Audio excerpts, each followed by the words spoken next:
Welcome to all. I think the layer is the backbone of Photoshop. So you learn how to group the layers, how to select the layer, how to move this layer. So one thing very important when you select a layer, right click and select or control key. But right click and select is the best option. So you can easily select the layers and move the layers.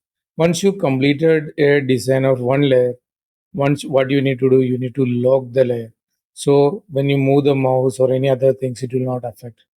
Another thing is the layer naming.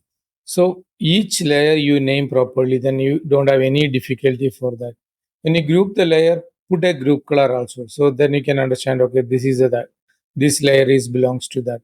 Another thing is whenever you are completing the work, I already told you, it need to be lock it and layer naming, and you can group it and opacity and so on. Whatever things are explained in the, and use the layer alignment, so that easily you can align. And smart object also you can use it. Rulers I am not explained, but you can still, you can also rulers, you can use it. You can lock the ruler also. We'll do proper training about how rulers you can use on the these things.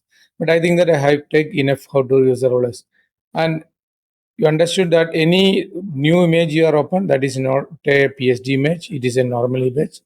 Then background layer will be locked. When you add the layer, it is a new object. Then save again. What will happen? It will saved as a same PNG. The layer will be missed. What you need to, you know, save as a PST. So this is a way you need to work on that. I will take more professional approach in the layer in remaining classes. Whatever things I learned, I'm not just throwing a boxes I'm doing. No, what is a real workflows I have created, that how people are using that I have showcased you. So you can expect more tutorials in next videos.